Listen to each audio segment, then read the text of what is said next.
Wala kang kwenta. Pabigat! Sigaw ni Tristan habang suot ng kabit niya ang diamanteng binili ng mismong pera ni Maya. Habang siya'y nakaluhod sa basag na salamin, nagpapakasarap ang mga linta sa kanyang yaman. Pero tapos na ang pagiging martir. Gamit ang isang tawag, babawiin ng reyna ang imperyo at iiwan silang gumagapang sa putik. Handa na ba silang tikman ang bagsik ng isang nagising na asawa? Wala siyang silbi, Vanessa. Isang basahang luma na pilit kong tinitiis sa loob ng bahay na ito dahil lang sa utang na loob. Ang boses ni Tristan ay parang latigo na humahagupit sa katahimikan ng pasilyo. Malamig, walang pakiramdam. Ang bawat salita ay tila may kalawang na pilit itinarak sa puso ni Maya na noon ay nakatayo sa labas ng pinto. Bitbit ang isang tray ng mainit na tsaa na may halong luya at pulot, ang paboritong inumin ni Tristan tuwing gabi para sa kanyang pagod na lalamunan. Humigpit ang kapit ni Maya sa gilid ng tray. Ang kanyang mga daliri ay namumuti na sa tindi ng pagkakasakal sa pilak na hawakan, ngunit mas matindi ang panginginig na nagsisimulang gumapang sa kanyang buong katawan. Hindi siya makagalaw. Tila ang kanyang mga paa ay naging bahagi na ng sahig na gawa sa mamahaling marmol. Marmol na siya mismo ang nagpunas at nagpakintab hanggang sa sumakit ang kanyang mga tuhod. Para lang mapanatili ang dangal ng mansyong ito na itinuturing niyang tahanan. Pero aminin mo, mahal, sagot ng isang malanding tinig na nagmula kay Vanessa, ang babaeng ipinakilala ni Tristan bilang bagong interior designer ng kanilang kumpanya. Mabuti na ring nandito ang asawa mo. Sino na lang ang magsisilbi sa atin ng tsaa at maglalaba ng mga damit ko kung wala ang martir na yan? At least, nakakatipid ka sa sweldo ng katulong. Isang halakhak ang sumunod na narinig ni Maya. Isang tawa na puno ng pangungutya mula sa lalaking pinangakuan siyang mamahalin hanggang sa huling hininga. Dahan-dahan, sa kabila ng panlalabo ng paningin dahil sa namumuong luha, ay sumilip si Maya sa bahagyang nakabukas na pinto. Doon, nakita niya ang kanyang asawa na nakaupo sa sofa habang nakasandig sa kanyang dibdib si Vanessa. Ngunit hindi ang kanilang paglalambingan ang nagpatigil sa pagtibok ng mundo ni Maya. Ang kanyang pansin ay nako sa isang makinang na bagay sa ibabaw ng lamesita. Isang kwintas na may pendant na sapiro. Nakikilala niya ang disenyong yon. Iyon ang The Azure Queen, ang natatanging piraso mula sa huling koleksyon ng Imperio Financial Group, ang imperyong pagmamay-ari ng kanyang pamilya na lihim niyang pinapatakbo sa likod ng mga anino. Sa ilalim ng pendant, malinaw niyang nakikita ang maliit na ukit ng selyo ng imperyo. Iyon ang perang ipinadala niya noong nakaraang linggo sa account ni Tristan para isalba ang kanilang kumpanya sa pagkakalugi. Ang perang inakala niyang gagamitin para sa mga empleyadong mawawalan ng trabaho ay naging isang palamuti lamang sa leeg ng kabit ng kanyang asawa. Maya, ano pang tinatayo-tayo mo dyan sa labas? Bingi ka na ba? Ang boses ni Doña Carmen, ang kanyang biyenan, ay biglang sumabog sa kanyang likuran. Hindi nagtagal ay nararamdaman ni Maya ang isang marahas na tulak sa kanyang balikat, dahilan upang mabitawan niya ang tray. Ang tunog ng pagbagsak ng porselana sa sahig ay hindi kasing lakas ng pagkadurog ng huling piraso ng kanyang puso. Ang mainit na likido ay dahan-dahang gumuhit sa sahig, tila mga luhang hindi mailabas ni Maya sa harap ng kanyang mga kaaway. Ang basag na tasa ay nagkalat, ang ilan ay tumalsik at bahagyang humiwa sa kanyang binti, ngunit wala siyang naramdamang hapdi. Ang sakit sa loob ng kanyang dibdib ay masyadong malakas para bigyang daan ng anumang pisikal na pinsala. Napakalampa mo talagang babae ka. Pati ba naman pagdadala ng tsaa, hindi mo magawa ng tama? Singal ni Carmen habang nakapamaywang sa harap niya. Linisin mo yan. Ngayon din. At pagkatapos, ihanda mo ang silid ng bisita. Doon muna matutulog si Vanessa dahil gabi na at kailangan nilang tapusin ni Tristan Ang proyekto nila, lumabas si Tristan mula sa silid. Walang bakas ng pagkahiya o pagsisisi sa kanyang mga mata. Tiningnan niya si Maya na parang isang basurang nakaharang sa kanyang daan. Gawin mo na lang ang sinasabi ni Mama Maya. Huwag ka nang magdrama dyan. Nakakapagod ang maghapon ko sa opisina. Huwag mo nang dagdagan ang sakit ng ulo ko. Lumuhod si Maya sa harap ng mga basag na piraso ng porselana. Ang kanyang mga kamay ay dahan-dahang dumukot sa basang marmol. Pinupulot ang mga piraso ng tasa na parang pinupulot ang mga piraso ng kanyang sariling buhay. Nararamdaman niya ang matatalim na dulo ng porselana na pilit tumatarak sa kanyang balat. Ngunit ang tanging naririnig niya ay ang tunog ng sarili niyang hininga na tila isang huling hiling ng isang taong nalulunod. Tumingala siya at sa sandaling iyon, nagtama ang paningin nila ni Vanessa. Ang babae ay nagpakawala ng isang mapang-uyam na ngiti habang marahang hinahaplos ang kwintas na binili gamit ang pera ni Maya. Pasensya ka na ha, Maya, wika ni Vanessa sa tonong nangaasar. Sadyang mahilig lang talaga si Tristan sa mga bagay na kumikinang at bago. Ang mga luma at kupas na dapat na talagang itapon sa bodega. Hindi sumagot si Maya. Ibinaling niya ang kanyang tingin sa sahig. Sa refleksyon ng basang marmol, nakita niya ang isang babaeng hindi na niya kilala. Isang babaeng nawalan ng kulay, nawalan ng boses at nawalan ng halaga dahil sa pagmamahal sa mga taong ang tanging alam gawin ay sipsipin ang bawat patak ng kanyang pagkatao. Ang bawat pintig ng kanyang puso ay nagsisimula ng magbago. Mula sa dating tibok ng pagsusumamo, ito ay naging isang mabigat at malamig na martilyo. Ang pait sa kanyang lalamunan ay naging isang matigas na desisyon. Sa gitna ng katahimikan ng kanyang pagdadalamhati, isang tanong ang paulit-ulit na umalingaw-ngaw sa kanyang isipan. Tila isang sumpa na ngayon lang nagkaroon ng kasagutan. Hanggang kailan mo hahayaang sipsipin nila ang iyong buhay bago ka tuluyang maging abo? Isinara ni Maya ang kanyang palad. Hinahayaan ang isang matalim na piraso ng porselana na bumaon sa kanyang balat hanggang sa makaramdam siya ng init ng sariling dugo. Hindi ito dahil sa sakit, kundi dahil kailangan niyang maramdaman na buhay pa siya. Buhay pa siya para makita ang katapusan ng lahat ng ito. Tumayo siya ng dahan-dahan, hindi tinitingnan ang sino man sa kanila.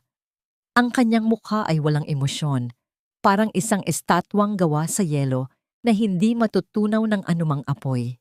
Lilinisin ko ito, ang tanging lumabas sa kanyang mga labi. Ang kanyang boses ay hindi na nanginginig. Ito ay malamig pa sa gabi at kasing talim ng sapiro sa leeg ng kaaway. Tumalikod siya at naglakad palayo. Dala ang mga basag na alaala sa kanyang palad. Sa bawat hakbang, ang mansyong ito na itinayo sa ibabaw ng kanyang mga sakripisyo ay nagsisimula nang gumuho sa loob ng kanyang diwa.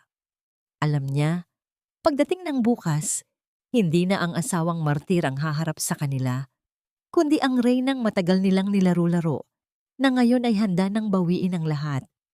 Huwag mong dungisan ang bahay ko ng amoy ng kahirapan, Maya.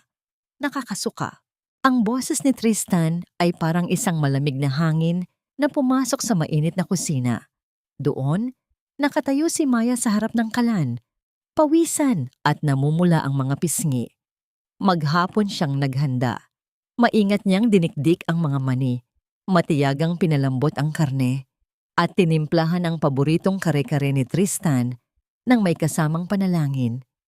Panalangin sana, sa huling pagkakataon, ay maalala ng asawa ang mga panahong masaya pa sila sa maliit nilang paupahan bago sila lumipat sa mansyong ito. Dahan-dahang binitiwan ni Maya ang sandok. Ang bango ng niluluto niya na dati ay nagpapangiti sa kanyang asawa ay tila naging isang lason sa loob ng silid. Pinagluto kita ng paborito mo, Tristan. Mahinang wika ni Maya. Pilit na itinatago ang panginginig ng kanyang boses. Akala ko kasi, baka pagod ka sa trabaho. Trabaho? Isang matalim na tawa ang narinig mula sa pinto. Pumasok si Vanessa, nakasuot ng isang manipis na pantulog na sutla na kulay itim habang hawak ang isang baso ng mamahaling alak. Tristan, darling, sabi ko naman sa'yo, hindi mo mababago ang dugong magsasaka. Kahit balutin mo yan ng ginto, ang hanap niyan ay amoy ng bagoong at putik. Lumapit si Tristan sa lamesa.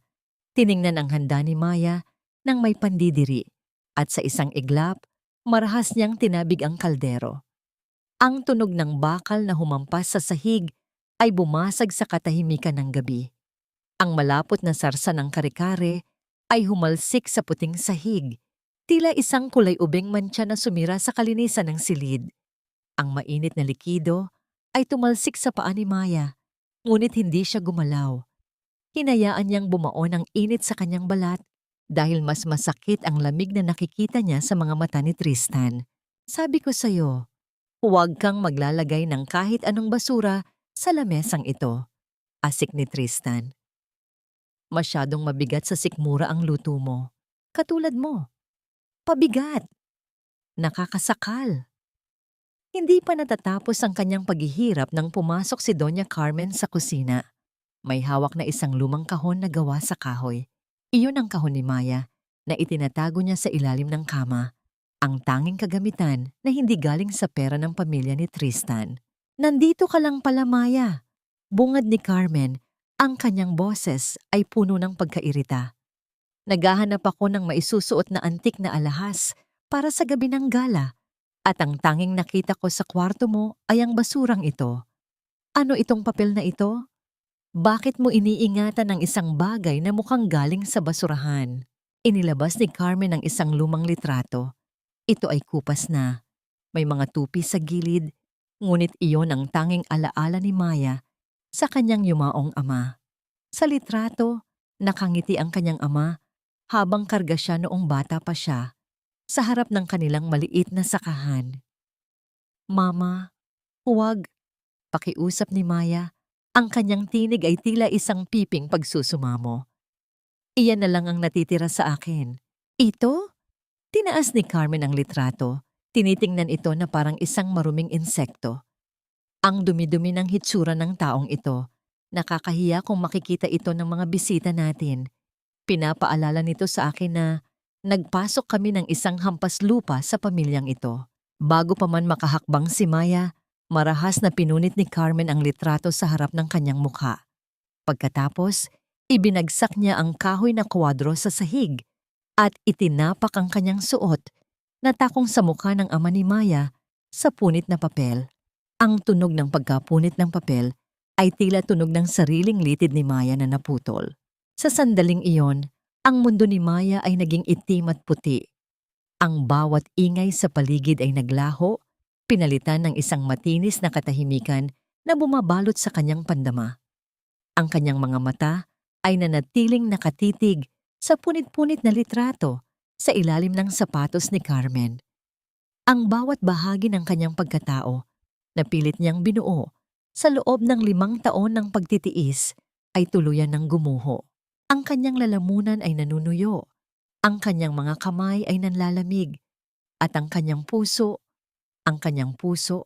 ay tumigil na sa pag-iyak. Napalitan ito ng isang matigas at malamig na galit na hindi niya kailanman naramdaman. Bakit ka nakatitig? Sigaw ni Carmen. Pulutin mo yan at itapon sa labas. At siguraduhin mong malinis ang sahig bago ka matulog. Nakakasulasok ang amoy ng luto mo. Lumakad palayo ang tatlo. Nagtatawanan habang iniwan si Maya sa gitna ng kusina. Ang tanging kasama niya ay ang amoy ng nasayang na pagkain at ang mga piraso ng kanyang nakaraan na dinurog ng mga taong pinaglingkuran niya ng tapat. Dahan-dahang lumuhod si Maya sa gitna ng malapot na sarsa. Hindi na siya nanginginig. Ang kanyang mga daliri ay marahang dumampi sa punit na litrato ng kanyang ama. Dinama niya ang bawat punit, ang bawat dumi ng sapatos ni Carmen. Ang kanyang mga mata ay walang inilabas na luha, kundi isang apoy na sapat na para sunugin ang buong mansyong ito. Papa! Bulong niya sa wikang Tagalog na puno ng pait. Patawad. Patawad dahil hinayaan kong tapakan nila ang dangal mo dahil lang sa maling akala ko Sa pag-ibig, tumayo si Maya. Ang kanyang tindig ay hindi na tulad ng isang alipin. May isang bagong bigat sa kanyang bawat hakbang. Hindi niya nilinis ang sahig.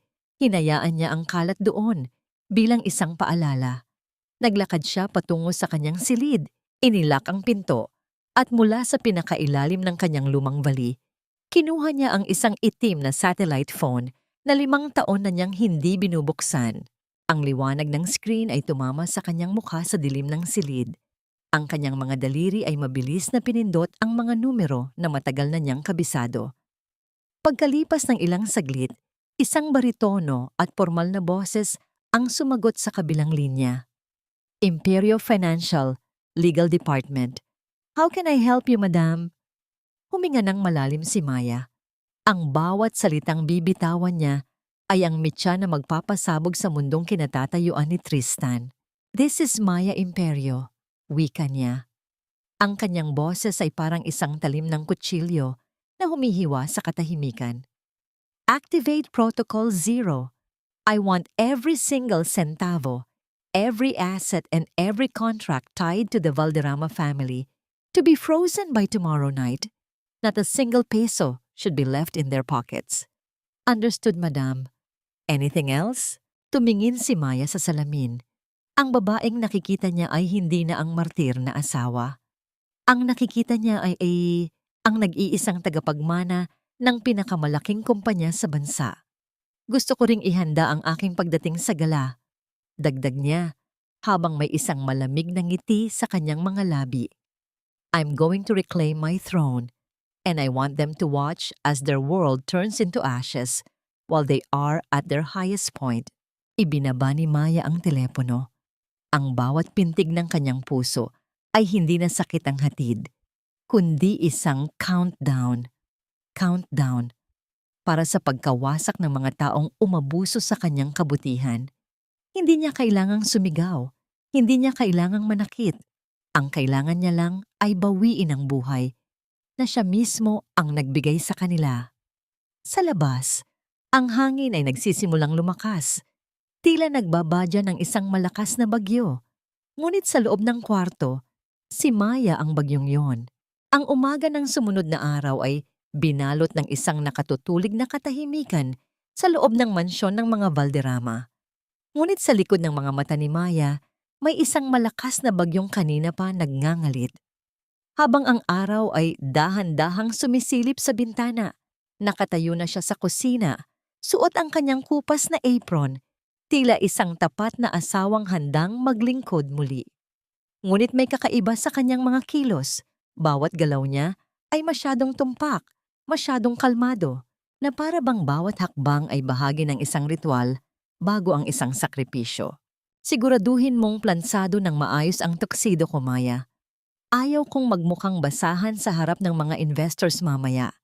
Sigaw ni Tristan mula sa itaas, habang maririnig ang mahinang tunog ng pagpihit ng gripo sa kanilang banyo. Opo, Tristan, maayos na ang lahat. Mahinang sagot ni Maya, ngunit ang kanyang mga mata ay nakatitig sa screen ng kanyang telepono na nakatago sa ilalim ng telang pampunas. Isang mensahe mula kay Attorney R ang kumislap. Ang lahat ng daloy ng pondo ay mapuputol ng eksaktong 8:00 ng gabi.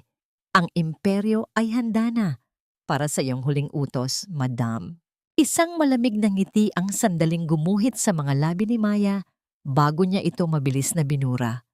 Ibinaba niya ang telepono at muling ipinagpatuloy ang pag-aayos ng kurbata ni Tristan. Sa bawat haplos niya sa mamahaling tela, nararamdaman niya ang dumi ng kasinungalingang bumabalot sa lalaking ito. Ang tuxedo na ito, ang pabangong gamit niya, pati na ang sapatos na nagkakahalaga ng libu-libong piso, lahat ay galing sa pawis at luhang dinaloy ni Maya para sa isang pag-ibig na kailanman ay hindi naging totoo. Bakit ka nakangiti? Tanong ni Tristan nang makababa siya habang inaayos ang kanyang manggas. Tumingin siya kay Maya nang may halong pagduda. Wala lang, Tristan. Masaya lang ako dahil ito na ang gabi na matagal mo nang hinihintay. Ang gabi kung saan ang lahat ng pinaghirapan mo ay magkakaroon na ng bunga. Makahulugang wika ni Maya. Dapat lang.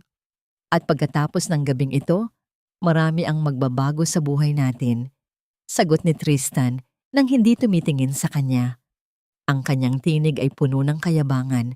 Hindi alam na ang pagbabagong tinutukoy niya ay ang siyang mismong huling pako sa kanyang kabaong. Pumasok sa eksena si Vanessa, lulan ng isang aura ng tagumpay. Nakasuot na siya ng isang mamahaling robe na gawa sa sutla, habang hawak ang isang baso ng sariwang juice. Tumingin siya kay Maya mula ulo hanggang paa, na tila tinitingnan ang isang maruming basahan na nakaharang sa kanyang daraanan. Maya, halika rito. Tulungan mo akong isuot ang sapatos ko mamaya. At gusto kong lagyan mo ng kaunting pabango ang gown ko, yung paborito ni Tristan. Utos ni Vanessa, habang nauupo sa sofa at itinaas ang kanyang mga paa sa lamesita. Hindi kumontra si Maya. Lumapit siya at lumuhod sa harap ni Vanessa. Dahan-dahang inaayos ang bawat detalye ng gown ng babaeng umagaw sa kanyang asawa. Sa bawat paghawak niya sa tela, naaalala ni Maya ang bawat gabing umiyak siya habang ang dalawang ito ay nagsasaya sa kabilang silid. Ang bawat pang-iinsulto, bawat pagtataboy, at bawat sakit ay tila isang malakas na kuryenteng dumadaloy sa kanyang mga kamay. Ngunit nanatili siyang tahimik. Ang katahimikan ni Maya ay ang katahimikan ng isang mangangaso na hinihintay na pumasok ang biktima sa bitag. Mabuti naman at natututo ka ng sumunod ng walang reklamo. Wika ni Vanessa habang hinahaplos ang kanyang buhok. Sana ay ganyan ka rin mamaya sa party. Huwag kang gagawa ng kahit anong eksena na magpapahiya kay Tristan. Manatili ka lang sa sulok kung saan ka nararapat. Huwag kang mag-alala, Vanessa. Walang makakalimot sa mangyayari sa party mamaya. Sagot ni Maya.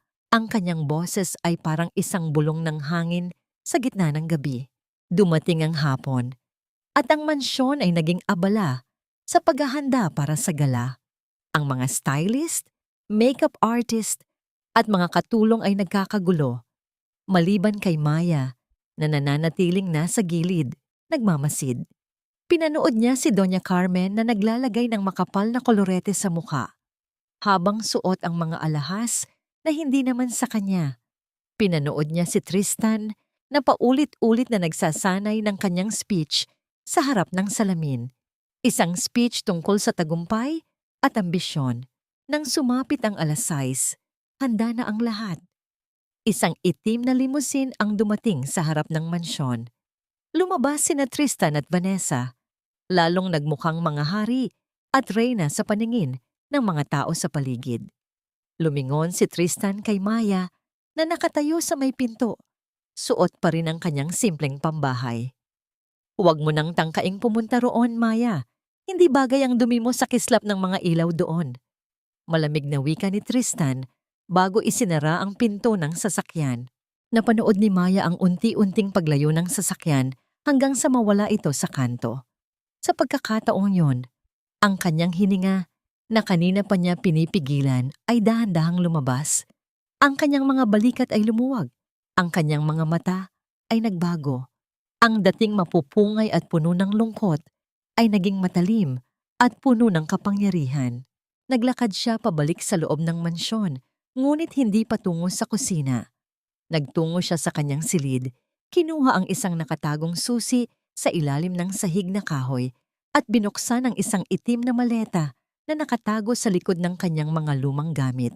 Mula sa loob nito, inilabas niya ang isang damit na kulay pula. Isang kulay na kasing tapang ng dugo at kasing rurok ng tagumpay. Isang damit na gawa sa pinakamahal na sutla mula sa Paris na dinala rito sa pamamagitan ng isang pribadong eroplano noong nakaraang gabi. Hinawakan ni Maya ang tela at dahan-dahang isinuot ito. Habang tinitingnan niya ang kanyang sarili sa salamin, hindi na niya nakikita ang babaeng pinunasan ang sarsa ng kare-kare sa sahig. Hindi na niya nakikita ang babaeng pinunutan ng litrato ng kanyang ama. Ang nakikita niya ay si Maya Imperio, ang babaeng may sapat na yaman para bilhin ang buong pagkatao ng mga Valderrama at sunugin ito sa isang iglap. Kinuha niya ang isang itim na clutch bag, Inilabas ang kanyang orihinal na pass para sa gala at ang isang pulang lipstick na kasing kulay ng kanyang damit. Marahan niyang ipinahid ito sa kanyang mga labi. Isang huling haplos bago ang giyera. Lumabas siya ng mansyon kung saan isang pilak na Mercedes-Benz ang naghihintay sa kanya na minamaneho ng isang lalaking nakauniforme ng pangheneral. Yumuko ang lalaki nang makita siya. Handa na ang lahat, madam. Ang media, ang mga investors, at ang mga dokumento. Hinihintay na lang nila ang iyong hudyat. Ulat ng lalaki. Mabuti, sagot ni Maya habang sumasakay sa loob. Tiyakin mong walang makakatakas. Gusto kong maramdaman nila ang bawat segundo ng kanilang pagbagsak. Habang bumibiyahe ang sasakyan patungo sa hotel, tumingin si Maya sa labas ng bintana. Ang mga ilaw ng lungsod ay tila mga bituin na sumasaksi sa kanyang pagbabalik. Hindi siya natatakot, hindi siya nanginginig. Ang tanging nararamdaman niya ay ang malamig na kapayapaan ng isang taong alam na ang katapusan ay malapit na. 8:00 bulong niya sa kanyang sarili habang tinitingnan ang kanyang mamahaling relo. Ang oras kung saan ang lahat ng kasinungalingan ay magiging abo. Nang makarating ang sasakyan sa harap ng hotel, ang mga bumbilya ng mga kamera ay nagsimulang mag-flash, bagamat wala pang nakakaalam kung sino ang nasa loob ng sasakyang yon. Huminga ng malalim si Maya, inayos ang kanyang buhok at dahan-dahang binuksan ang pinto. Sa loob ng ballroom, naririnig na ang masayang tugtugan at ang tawanan ng mga elitista. Ngunit sa labas, ang reyna ay narito na upang bawiin ang kanyang korona. Ang ballroom ng Grand Plaza Hotel ay tila isang dagat ng nagniningning na mga bituin, ngunit bawat kislap ay nagmula sa mga huwad ng ngiti at mapanlinlang na mga hiyas. Ang amoy ng mamahaling alak at mga banyagang pabango ay humahalo sa himig ng isang quartet na tumutugtog sa sulok na lumilikha ng isang atmosfera ng karangyaan na tanging ang mga pinakamayayaman sa bansa ang makakapasok. Sa gitna ng sulyap ng mga mamamahayag at kislap ng mga kamera, nakatayo si Tristan Valderrama, suot ang kanyang tuxedo na tila isang baluti ng tagumpay. Kasama niya si Vanessa, na animoy isang reynang nakasuot ng luntiang gown na bumabagay sa makinang na sapiro sa kanyang leeg. Ang sapiro na ninakaw mula sa tiwala ni Maya. Look at them, Tristan. Halos sambahin ka na ng mga tao rito. Bulong ni Vanessa habang marahang humahawak sa braso ng lalaki. This is what you deserve. Hindi yung buhay na kasama ang isang katulong na tulad ni Maya. Isang mayabang na ngiti ang sumilip sa mga labi ni Tristan. This is just the beginning, darling. Kapag nakuha ko na ang buong kontrol sa pondo ng imperyo ngayong gabi, wala nang makakapigil sa atin. I'll make sure Maya signs those divorce papers and disappears forever. Sa kabilang panig ng silid, abala si Doña Carmen sa pakikipag-usap sa kanyang mga amigas, ang mga matatandang mayayaman na mahilig sa chismis. Oh yes, my dear, wika ni Carmen habang iwinawagayway ang kanyang kamay na puno ng mga singsing. Tristan is a genius. He saved the company from the brink of bankruptcy. At ang asawa niya?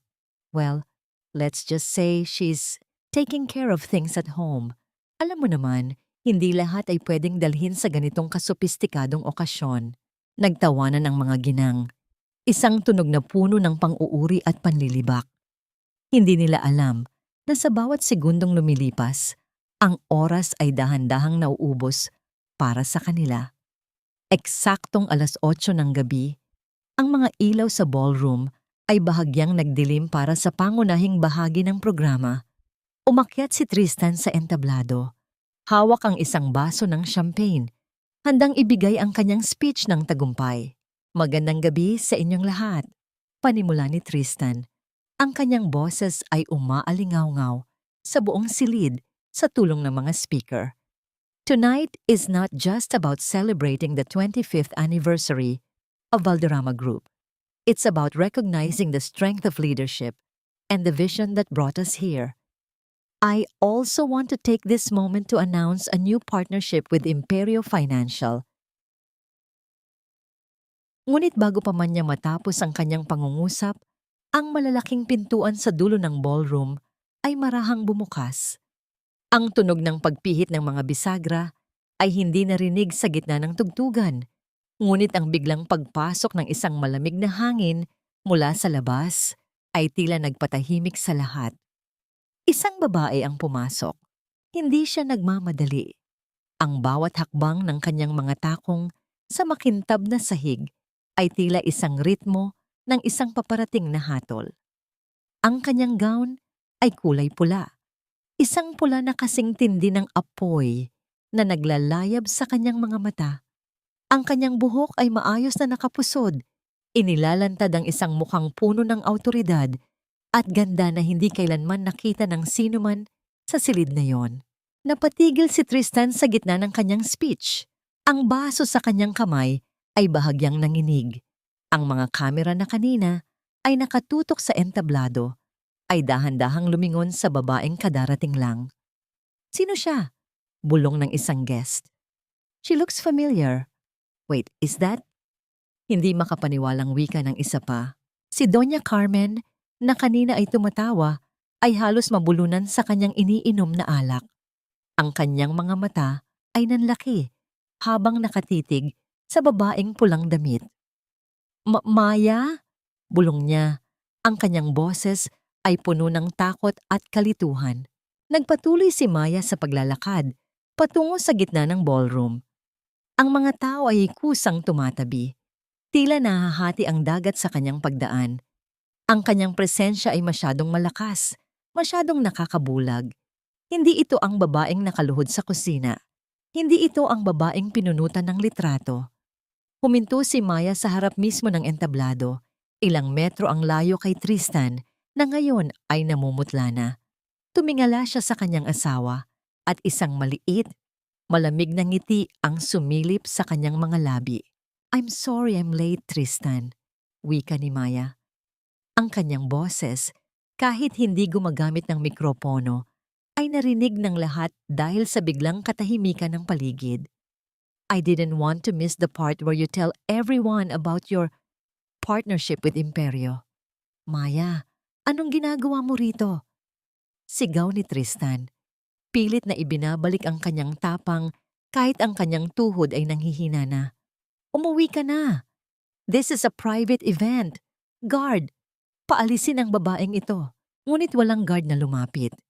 Sa halip, dalawang lalaking nakabarong ang tumayo sa likod ni Maya. Ang mga ito ay mga kilalang abogado at security detail ng Imperio Financial Group. Huminga ng malalim si Maya at dahan-dahang umakyat sa entablado. Bawat hakbang niya ay tila isang pag-akyat patungo sa kanyang trono. Inagaw niya ang mikropono mula sa nanginginig na kamay ni Tristan. Good evening everyone, wika ni Maya sa buong madla. My name is Maya Imperio Valderrama, and tonight, there will be no partnership because as of 8:01 p.m., Imperio Financial Group has officially ceased all support, all funding, and all ties with the Valderrama family. Isang malakas na bulungan ang sumabog sa loob ng ballroom. Ang mga mukha ng mga investors ay napalitan ng pagkabahala. Si Vanessa, na kanina ay nakangisi, ay napakapit sa kanyang upuan. Ang kanyang mukha ay nawalan ng kulay. Ano bang sinasabi mo, Maya? Galit na bulong ni Tristan sa kanyang tabi. Nababaliw ka na ba? Pinapahiya mo ang pamilya natin. Pamilya? Sagot ni Maya, hindi inilalayo ang mikropono sa kanyang labi para marinig ng lahat. Ang pamilyang nagnanakaw sa akin, ang pamilyang itinuring akong katulong habang ginagastos ang aking mana para sa kanilang mga kabit at luho. Tristan, the game is over.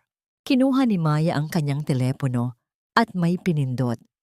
Sa malaking screen sa likod ni Tristan, kung saan dapat ay ipapakita ang mga plano ng kumpanya, ay biglang lumitaw ang mga bank statements, mga lihim na transaksyon, at ang katotohanan tungkol sa paglustay ni Tristan sa pera ng kumpanya para sa mga pansariling layunin. Ang katahimikan sa ballroom ay naging kasing bigat ng isang libingan. Si Doña Carmen ay napaupo sa sahig. Ang kanyang mga hiyas ay tila naging kadena sa kanyang leeg. Ngunit hindi pa doon nagtatapos. Tumingin si Maya sa direksyon ni Vanessa at itinaas ang kanyang boses. And to the woman wearing the Azure Queen necklace, I suggest you take it off now because that piece of jewelry was bought with stolen funds and the police are already at the entrance to collect it. Lumingo ng lahat sa pinto, kung saan 4 na pulis ang pumasok at dahan-dahang naglalakad patungo kay Vanessa. Ang kislap ng mga ilaw ay napalitan ng asul at pulang aninag mula sa labas. Tumingin si Maya kay Tristan na ngayon ay pawis na pawis at hindi makapagsalita. Lumapit siya ng bahagya at bumulong sa tenga nito. Sapat na para siya lang ang makarinig. Hindi mo lang kumpanya ang nawala sa iyo ngayong gabi, Tristan. Nawala na rin sa iyo ang tanging taong tunay na nagmahal sa iyo. Enjoy the ruins of your empire. Ibinaba ni Maya ang mikropono. Ang tunog nito ay umalingaw-ngaw sa buong ballroom na tila isang huling hudyat. Tumalikod siya at naglakad palayo. Ang kanyang pulang gown ay humahula sa sahig, gaya ng isang liyab na katatapos lang tumupok sa lahat ng kasinungalingan. Ngunit habang papalabas siya, isang hindi inaasahang pangyayari ang nagpahinto sa kanya. Isang lalaki ang humarang sa kanyang daan. Isang lalaking may malamig at misteryosong mga mata na hindi bahagi ng kanyang plano. Tapos na ang palabas, Maya. Wika ng lalaki sa isang baritonong boses. Ngunit ang totoong pagbabayad ay magsisimula pa lang. Naramdaman ni Maya ang isang kaba sa kanyang dibdib na hindi niya naramdaman kanina sa harap ni Tristan. Sino ang lalaking ito? At bakit tila kilala niya ang bawat lihim na itinatago ni Maya? Ang bawat kislap ng mga bumbilya ng kamera ay tila mga kidlat na tumatama sa gumuguhong mundo ni Tristan Valderrama. Sa gitna ng ballroom, ang katahimikan ay kasing bigat ng isang hatol. Ang mga taong kanina lamang ay yumuyukod sa harap ni Tristan ay mayroon na ngayong mga matang puno ng panghuhusga at panunwa. Hindi maaari ito. Maya, itigil mo ang kalokohang ito. Sigaw ni Tristan, ngunit ang kanyang boses ay nanginginig at walang kapangyarihan. Sa kabilang panig, ang mga pulis ay lumapit na kay Vanessa. Ang babaeng kanina ay animoy Reyna ay nagpumiglas ng hawakan ng isang opisyal ang kanyang braso. Bitawan niyo ako! Hindi niyo ba alam kung sino ako? Hiyaw ni Vanessa. Ngunit walang nakinig. Sa harap ng lahat, pilit na kinuha ng mga opisyal ang sapiro sa kanyang leeg. Ang tunog ng pagkalas ng lock ng kwintas ay tila ang huling hibla ng dignidad ni Vanessa na naputol. Ang sapiro na nagniningning sa ilalim ng mga ilaw ay inilagay sa isang transparent na ebidensya bag. Isang malamig na paalala na ang lahat ng luho niya ay bunga ng pagnanakaw. Ang kwintas na yan ay pag-aari ng imperyo at ang bawat sentimong ginastos mo, Tristan, ay kinuha mula sa pondong para sana sa mga manggagawa. Wika ni Maya habang nakatayo sa entablado. Ang kanyang tinig ay malamig at walang bahid ng pag-aalinlangan. Si Doña Carmen ay humahulgol na sa sahig. Ang kanyang mamahaling gown ay nakaladkad sa maruming sarsa ng champagne. Maya, anak, huwag mong gawin ito sa amin. Kami ang pamilya mo. Isipin mo ang dangal ng mga Valderrama. Danggal? Isang mapait na tawa ang kumawala sa mga labi ni Maya. Nasaan ang dangal niyo noong pinunit niyo ang litrato ng tatay ko? Nasaan ang dangal niyo noong itinuring niyo akong alipin sa sarili kong bahay? Ang pamilya ay hindi naninira, Doña Carmen. Ang pamilya ay hindi nagnanakaw. Kayo ay mga linta na nabubuhay sa dugo ng iba. Biglang lumapit ang manager ng hotel kay Tristan. May hawak na isang mahabang bill. Sir, ang kabuuan ng party na ito ay nagkakahalaga ng 5 milyong piso. Ang inyong credit card ay na-decline. Kailangan naming makuha ang bayad ngayon din. Nanginginig na kinuha ni Tristan ang kanyang pitaka. Naglalabas ng iba pang mga card. Ngunit bawat isa na isinasaksak sa machine ay naglalabas ng iisang mensahe. Account frozen. Ang bawat tunog ng pagtanggi ng machine ay tila isang sampal sa mukha ni Tristan. Ang mga dating kaibigan at business partners na nasa ballroom ay dahan-dahang nagsimulang lumabas. Ayaw madamay sa kahihiyan. Tristan, gawin mo ang paraan. Magbayad ka. Sigaw ni Vanessa habang kinakaladkad na palabas ng mga pulis. Ngunit si Tristan ay nakatitig lamang sa kanyang mga kamay na wala ng hawak kundi hangin. Tumingin si Maya sa huling pagkakataon sa kanyang asawa. Ang galit na dati ay nagpapasikip sa kanyang dibdib ay napalitan ng isang malalim na pagod. Wala siyang naramdamang saya sa nakikitang pagdurusa nila. Tanging ang laya ng isang taong nakalabas na sa isang madilim na kulungan. Tumalikod na si Maya at dahan-dahang naglakad palayo sa entablado. Ngunit ang lalaking humarang sa kanya kanina ay nandoon pa rin, nakatayo sa dilim ng pasilyo. Ang kanyang mga mata ay tila nakatitig sa kaibuturan ng kaluluwa ni Maya. Sino ka ba talaga? Mahinang tanong ni Maya habang inaayos ang kanyang pulang gown. Ang kanyang puso ay tumitibok ng mabilis, hindi dahil sa takot kay Tristan, kundi dahil sa kakaibang aura ng lalaking ito. Ang pangalan ko ay Mateo, sagot ng lalaki. Ang kanyang boses ay kasing lalim ng gabi, ngunit may bahid ng kabutihan na hindi maipaliwanag ni Maya. At hindi ako narito para saktan ka, Maya. Narito ako dahil alam ko ang pakiramdam ng mawalan ng lahat dahil sa mga taong sakim. Nangunot ang noo ni Maya. Ano ang ibig mong sabihin? Ang imperyo. Ang kumpanya mo. Simula ni Mateo. Maraming taon na ang nakalilipas. Ang maliit na construction firm ng tatay ko ay isinalba ng iyong ama. Isang utang na loob na hindi ko kailanman nakalimutan. Pinanood kita mula sa malayo, Maya. Pinanood ko kung paano mo tiniis ang lahat para sa isang lalaking hindi karapat-dapat sa iyong anino. Nabitawan ni Maya ang kanyang clutch bag sa gulat. Alam mo ang lahat. Alam ko ang bawat sakripisyo mo. Pagpapatuloy ni Mateo. At alam ko rin na pagkatapos ng gabing ito, wala ka ng matatawag na tahanan. Ang mansyong yon ay puno ng mga alaala ng pait. Huwag kang bumalik doon, Maya. Dama ni Maya ang panghihina ng kanyang mga tuhod. Ang adrenaline na nagpapatatag sa kanya kanina ay unti-unti nang naglalaho. Ang bigat ng huling 5 taon ay tila sabay-sabay na bumagsak sa kanyang mga balikat. Muntik na siyang matumba, ngunit bago pa siya tumama sa sahig, naramdaman niya ang matitipunong braso ni Mateo na sumalo sa kanya. Ang init ng katawan ni Mateo ay tila isang ligtas na kanlungan sa gitna ng malamig na ballroom.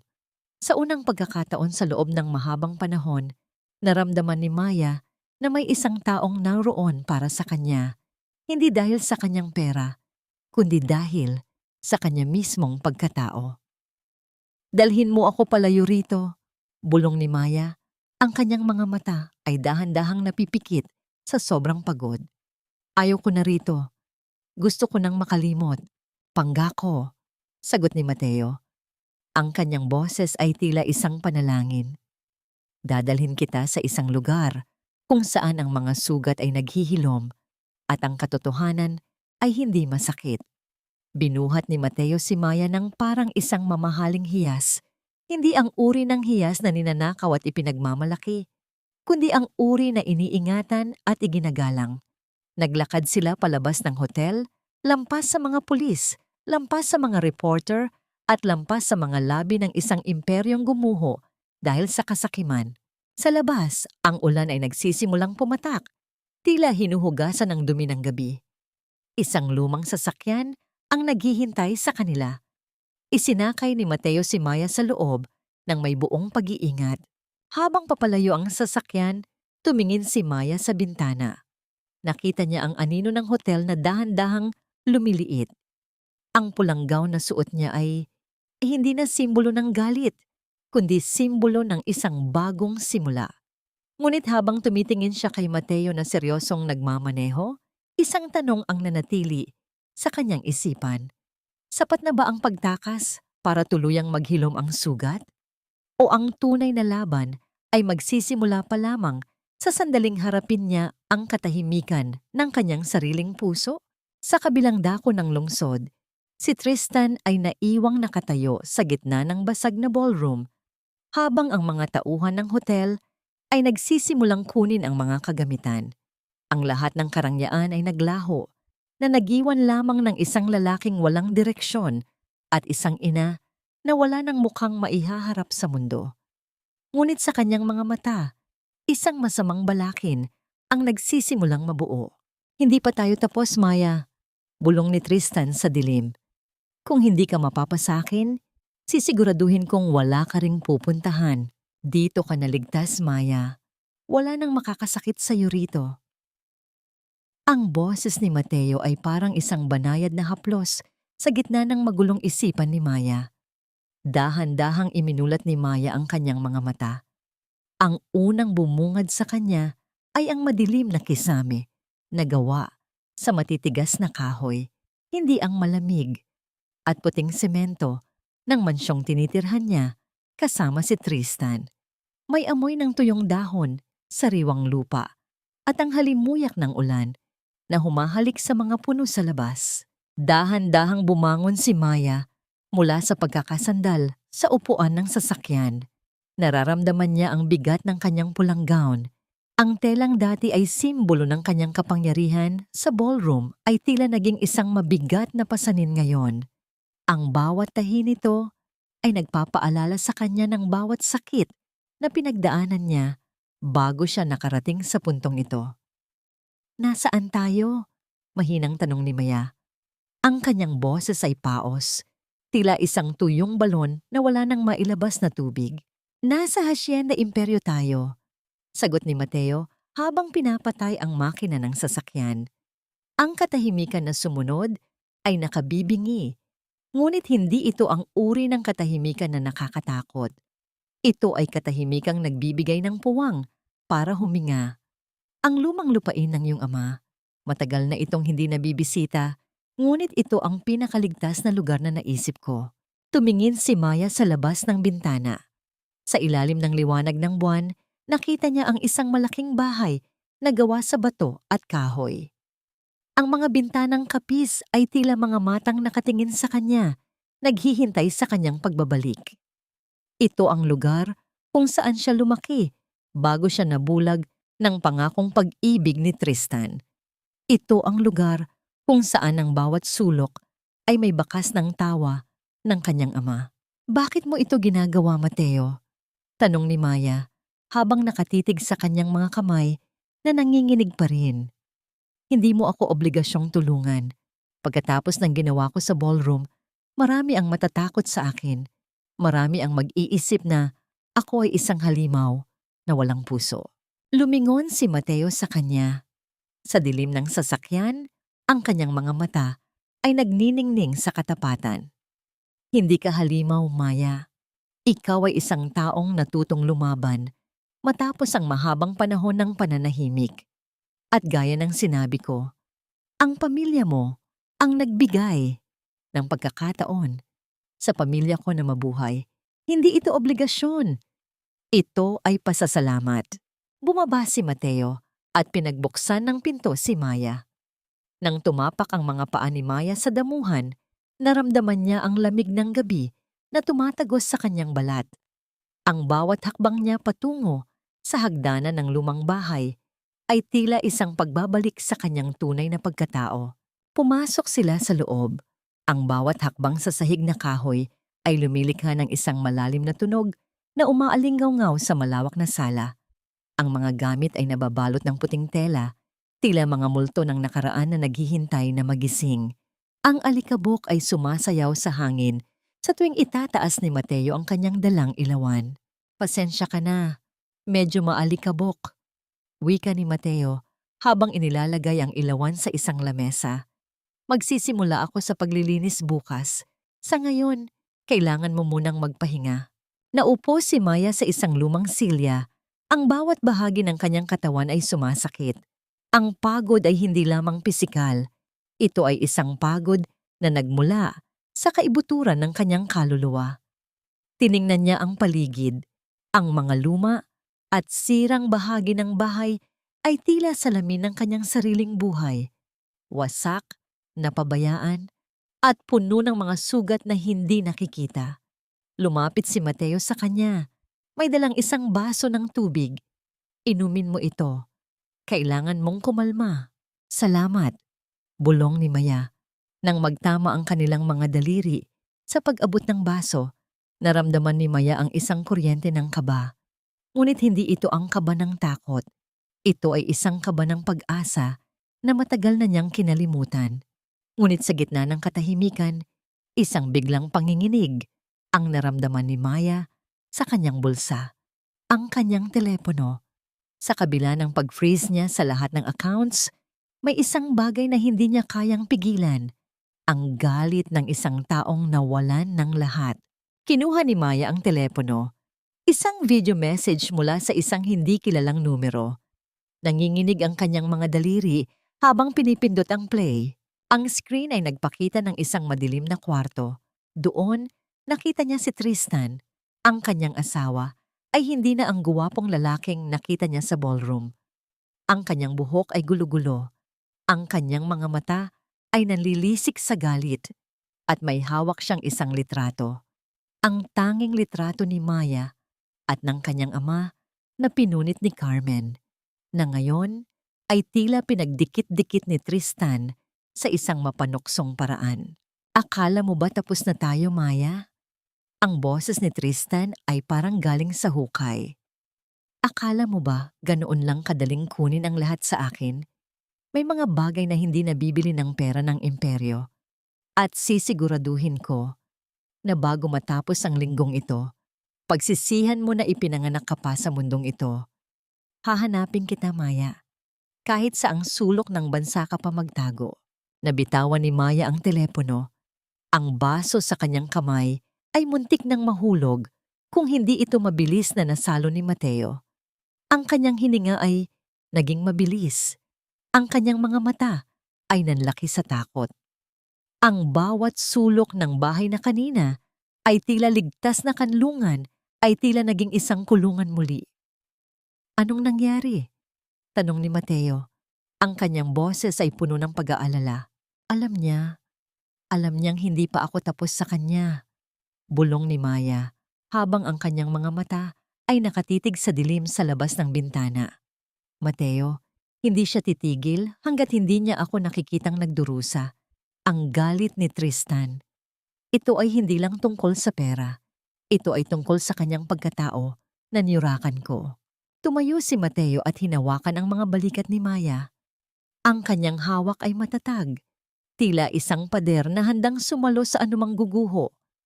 Huwag kang matakot. Hindi ka na nag-iisa ngayon. At ang bahay na ito, may mga lihim ito na hindi alam ni Tristan.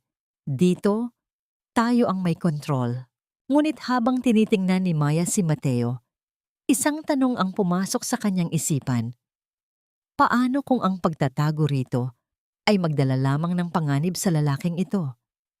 Paano kung ang kanyang paghahanap ng kapayapaan ay maging mitya ng isa pang trahedya? Sa labas, ang tunog ng mga kuliglig ay tila naging isang babala. Ang hangin ay humahampas sa mga puno ng kawayan na lumilikha ng isang tunog na parang mga bulong ng paghihiganti. Mateo, wika ni Maya, ang kanyang boses ay naging matatag muli. Simulan na natin ang pag-aayos ng bahay na ito. Hindi lang bilang isang tirahan, kundi bilang aking kuta. Dahil kapag dumating si Tristan, gusto kong makita niya na ang babaeng sinira niya ay hindi na muling mababasag. Isang golden moment ang namuon ng kinuha ni Mateo, ang isang lumang kumot at maingat na binalot ito sa mga balikat ni Maya. Isang simpleng kilos, ngunit sapat na para ipadama sa kanya na sa gitna ng paparating na unos, may isang taong handang manatili sa kanyang tabi. Ngunit sa malayo, isang pares ng mga ilaw ng sasakyan ang dahan-dahang gumagapang sa madilim na kalsada patungo sa direksyon ng Hacienda Imperio. Isang hindi inaasahang bisita ang paparating at hindi ito ang pulisya at hindi rin ito si Tristan. Sino ang taong ito na nakakaalam ng lihim na taguan ni Maya. Hindi lahat ng sugat ay naghihilom sa pananahimik. Minsan, kailangang dumanak ang luha sa gitna ng ulan para malinis ang dumi ng kahapon. Ang mga ilaw ng sasakyang papalapit ay tila dalawang matang nagniningning sa gitna ng kadiliman ng kalsada patungo sa Hacienda Imperio. Hawak ni Mateo ang isang lumang itak na kinuha niya sa bodega, habang si Maya ay nakatayo sa likuran niya. Ang kanyang mga kamay ay mahigpit na nakakapit sa gilid ng pintong kahoy. Ang bawat pag-ikot ng gulong sa graba ay tila isang mabigat na pintig sa dibdib ni Maya. Tumigil ang sasakyan sa harap ng kalawit na gate. Hindi ito ang marangyang limousine ni Tristan, kundi isang laspag na taxi na tila anumang sandali ay titigil na ang makina. Bumukas ang pinto at isang anino ang dahan-dahang bumaba. Hindi ito ang matikas na tindig ng isang kaaway. Ang taong bumaba ay tila hirap na hirap lumakad, pasuray-suray, at tila bitbit ang buong bigat ng mundo sa kanyang mga balikat. Maya, tulungan mo ako. Ang boses ay paos, basag at puno ng takot. Nang tumama ang liwanag ng ilawan ni Mateo sa mukha ng babae, napasinghap si Maya. Doon, sa gitna ng putikan, ay nakatayo si Vanessa. Ngunit wala na ang makintab na lunti ang gown, wala na ang sapiro sa leeg, at wala na ang mapanuring ngiti. Ang kanyang mukha ay puno ng pasa, ang kanyang buhok ay gulo-gulo, at ang kanyang mga damit ay punit-punit na tila galing sa isang madugong labanan. Vanessa? Bulong ni Maya. Ang kanyang galit ay sandaling napalitan ng matinding gulat. Iniwan niya ako, Maya. Pagkatapos mong bawiin ang pera, nagwala si Tristan. Hikbi ni Vanessa habang bumabagsak sa kanyang mga tuhod sa harap ng gate. Binugbog niya ako. Kinuha niya ang huling pera sa pitaka ko at iniwan akong duguan sa kalsada. Wala na akong mapuntahan. Ikaw lang ang alam kong may puso. Isang injustice engine ang gumagana sa isipan ni Maya. Naalala niya kung paano siya minaliit ng babaeng ito, kung paano siya itinaboy sa sarili niyang bahay. Ngunit habang tinitingnan niya ang tinitirhang kalagayan ni Vanessa, naramdaman ni Maya ang isang bagay na hindi niya inaasahan. Awa.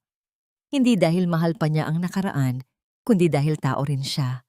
Huwag kang lalapit sa kanya, Maya. Babala ni Mateo. Ang kanyang boses ay matigas at puno ng pagduda. Maaring bahagi ito ng plano ni Tristan para mahanap ka. Mateo, tingnan mo siya. Mahinang sagot ni Maya. Hindi ito pag-arte. Ito ang bunga ng pagtitiwala sa isang halimaw na tulad ni Tristan. Lumapit si Maya sa gate, ngunit hindi niya ito binuksan ng buo. Kinuha niya ang isang bote ng tubig at isang malinis na tela mula sa loob. Inabot niya ito sa pagitan ng mga rehas. Ang kanyang mukha ay nanatiling seryoso, hindi nagpapakita ng anumang emosyon na maaaring abusuhin. Uminom ka, Vanessa. Pagkatapos nito, kailangan mong umalis. Wika ni Maya sa isang tonong walang bahid ng paghihiganting ngunit puno ng hangganan. Hindi dahil galit ako sa iyo, kundi dahil kailangan kong protektahan ang kapayapaang pinaghirapan ko. Heto ang kaunting pera. Sapat na ito para makapunta ka sa isang shelter sa kabilang bayan. Doon, ligtas ka. Patawarin mo ako, Maya. Patawad! Hagulhol ni Vanessa habang tinatanggap ang tubig. Ang kanyang mga kamay ay nanginginig. Tila isang basang sisiw na ngayon lang natutunan ang kahulugan ng karma. Pinanood ni Maya ang paalis na taxi, dala si Vanessa. Ang bawat patak ng ulan na nagsisimulang bumuhos ay tila naghuhugas sa huling bakas ng kanyang selos. Sa sandaling iyon, naramdaman ni Maya na mas matangkad na siya kaysa sa kanyang mga sugat. Mabuti ang iyong puso, Maya. Masyadong mabuti para sa mundong ito. Wika ni Mateo habang isinasara ang gate. Biglang bumuhos ang malakas na ulan. Ang langit ay nagdilim at ang hangin ay naging malamig na tila nanunuot sa buto. Agad na kinuha ni Mateo ang kanyang malaking itim na payong at mabilis na lumapit kay Maya. Isang kilig mandate ang namuon nang maramdaman ni Maya ang mainit na braso ni Mateo na pumaligid sa kanyang balikat upang hindi siya mabasa. "Halika na sa loob, baka magkasakit ka," bulong ni Mateo malapit sa kanyang tenga. Ang init ng hininga nito ay tila nagbigay ng kuryente sa buong katawan ni Maya. Sa loob ng bahay ang katahimikan ay binalot ng tunog ng ulan sa bubungan. Nagtimpla si Mateo ng 2 tasa ng mainit na kape. Naupo sila sa harap ng isang maliit na fireplace na ginawa ni Mateo para mainitan ang sala. Ang liwanag ng apoy ay sumasayaw sa kanilang mga mukha. Lumilikha ng mga aninong tila naglalapit sa kanilang mga puso. "Salamat sa pagpapanatili sa akin dito, Mateo," wika ni Maya habang hinihipan ng kanyang kape. Ang init ng tasa ay tila lumilipat sa kanyang mga nanlalamig na daliri. "Sa totoo lang, natatakot ako. Natatakot ako na baka isang araw, magising ako at ang lahat ng ito ay isang panaginip lang. Kung panaginip man ito, Maya, pangako ko sa iyo na hindi kita hahayaang magising ng mag-isa," sagot ni Mateo. Ang kanyang boses ay puno ng katapatan. Inabot niya ang kamay ni Maya at marahan itong pinisil. "Ang Hacienda Imperyo ay hindi lang isang bahay. Ito ang iyong kuta. At ako ang iyong magiging pader." Isang golden moment ang nangyari nang mapansin ni Mateo ang isang hibla ng basang buhok na nakadikit sa pisngi ni Maya. Dahan-dahan niya itong hinawi. Ang kanyang mga daliri ay bahagyang dumampi sa balat ni Maya. Napatitig sila sa isa't isa. Isang titig na puno ng mga bagay na hindi masabi ng salita. May tensyon, may kaba, at may isang uri ng pag-ibig na dahan-dahang sumisibol mula sa mga abo ng pagkawasak. Ngunit sa gitna ng matamis na sandaling iyon, isang hindi inaasahang tunog ang nagmula sa clutch bag ni Maya na nakapatong sa lamesa. Isang matinis at tuloy-tuloy na tunog, hindi ringtone niyang tawag, kundi isang alarm. Mabilis na kinuha ni Maya ang bag at hinalungkat ang loob nito. Ang kanyang puso ay nagsimulang tumibok nang mabilis nang makita niya ang isang maliit na itim na aparato na nakatago sa ilalim ng lining ng bag, isang GPS tracker na tila kanina pa aktibo. "Ano yan?" tanong ni Mateo. Ang kanyang muka ay biglang naging seryoso. "Isang tracker?" bulong ni Maya. Ang kanyang muka ay nawalan ng kulay. "Ito ang bag na ibinigay sa akin ni Tristan bago ang gala. Akala ko simbolo ito ng kanyang pagmamahal. Pero ginamit niya ito para sundan ako." Isang malakas na kulog ang gumitla sa kanila. Kasabay nito, ang tunog ng isang malakas na makina ng sasakyan ay narinig sa labas ng gate. Ngunit sa pagkakataong ito, hindi ito taxi. Ito ay ang tunog ng isang sasakyang pamilyar na pamilyar kay Maya. Ang tunog ng sasakyan ni Tristan. "Nahanap niya tayo," wika ni Mateo habang mabilis na kinukuha ang kanyang itak. "Maya, pumasok ka sa loob ng kwarto at ilak mo ang pinto. Huwag kang lalabas kahit anong mangyari." Ngunit sa labas, hindi lang si Tristan ang dumating. Ang mga ilaw ng 3 pang sasakyan ay nagsimulang pumaligid sa hasyenda. Hindi lang ito basta pagbisita, ito ay isang pagsalakay. Ang boses ni Tristan ay umalingaw-ngaw sa pamamagitan ng isang megaphone, puno ng baliw na galit. "Maya, alam kong nandyan ka. Ibigay mo sa akin ang access codes ng imperyo o susunugin ko ang bahay na yan, kasama ang lalaking kasama mo." Ang cliffhanger ay narito na. Ang apoy ay nagsimulang magliyab sa paligid ng mga puno ng kawayan at si Maya ay kailangang pumili, ang kanyang yaman o ang buhay ng lalaking naging tanging liwanag niya sa dilim. "Ibigay mo ang code, Maya. Ngayon din, o magiging abo ang bawat piraso ng kasaysayan ng pamilya mo." Ang boses ni Tristan, na pinalakas ng megaphone, ay parang isang matulis na bakal na kumakalos sa katahimikan ng gabi. Kasabay nito, ang amoy ng nasusunog na tuyong dahon at kawayan ay nagsimulang pumasok sa loob ng bahay. Ang usok na tila mga kamay ng kamatayan ay dahan-dahang gumagapang sa ilalim ng pinto, nagpapabigat sa bawat hininga ni Maya. Nakatayo si Maya sa gitna ng sala. Ang kanyang mga kamay ay nakadiin sa kanyang dibdib. Sa loob ng 5 taon, ang mga access codes ng Imperyo Financial ay ang kanyang tanging lihim, ang kanyang baluti laban sa mundong mapangapi. Ngunit ngayon, ang baluting iyon ay tila naging mitya ng kapahamakan ng tanging lalaking naniwala sa kanya. Maya, huwag mong gagawin yan, mahinang wika ni Mateo habang hinahawakan ang kanyang mga balikat. Sa kabila ng panganib, ang mga mata ni Mateo ay nananatiling kalmado, tila isang lawa sa gitna ng bagyo. Ang perang iyan ay ang dangal ng tatay mo. Huwag mong ibibigay sa isang hayop na tulad niya. Pero Mateo, ang buhay mo, hikbi ni Maya, ang bawat salita ay parang isang tinik sa kanyang lalamunan. Hindi ko kayang mawala ka. Mas mahalaga ka kaysa sa anumang halaga sa bangko. Isang sacrifice dilemma engine ang nagpapaikot sa isipan ni Maya. Sa labas, nakita niya ang anino ni Tristan na nakatayo sa harap ng mga ilaw ng sasakyan. Mukhang isang dyablo na handang ubusin ang lahat. Ang bawat liyab ng apoy sa paligid ng gate ay tila mga tawa ng kanyang biyanan na si Carmen na tila naririnig pa rin niya ang panunumbat sa kanyang isipan. Isang golden moment ang namuon nang biglang bitawan ni Mateo ang kanyang itak at kinuha ang mukha ni Maya sa kanyang mga kamay.